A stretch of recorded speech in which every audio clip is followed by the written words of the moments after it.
കർണാടക കോൺഗ്രസിൽ വീണ്ടും അധികാര തർക്കം മുറുകുന്നു. സിദ്ധരാമയ്യയ്ക്ക് മുഖ്യമന്ത്രി സ്ഥാനം നഷ്ടമായേക്കും എന്നാണ് സൂചന. DK ശിവകുമാറിനെ മുഖ്യമന്ത്രിയാക്കാനാണ് നീക്കം.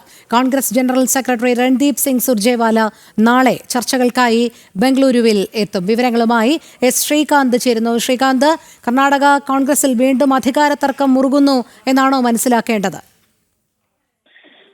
സ്വാഭാവികമായും ആ രീതിയിലാണ് ചർച്ചകൾ പോകുന്നത്. കാരണം സിദ്ധരാമയ്യയുടെ മുഖ്യമന്ത്രി കസേര തെറിച്ചേക്കും എന്നുള്ളതാണ് കർണാടകയിൽ നിന്നും പുറത്തു വരുന്ന വിവരം. കാരണം 2 വർഷമാകും ഈ സർക്കാർ രൂപീകരിച്ചിട്ട്.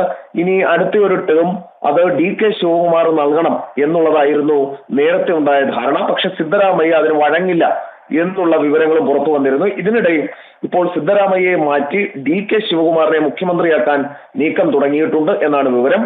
ചർച്ചകൾക്കായി കോൺഗ്രസ് ജനറൽ സെക്രട്ടറി രൺദീപ് സിംഗ് സുർജേവാല നാളെ ബംഗളൂരുവിലെത്തും. കർണാടകയുടെ ചുമതലയുള്ള സുർജേവാല പാർട്ടി നിയമസഭാംഗങ്ങളുമായി പ്രത്യേകം കൂടിക്കാഴ്ച നടത്തും എന്നാണ് മനസ്സിലാകുന്നത്.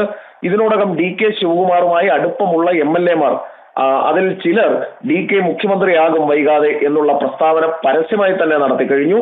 ഈ ഭൂമി ഇടപാടുമായി ബന്ധപ്പെട്ട ചില ആരോപണങ്ങൾ മുഖ്യമന്ത്രി സിദ്ധരാമയ്യക്കെതിരെ നിലവിലുണ്ട്.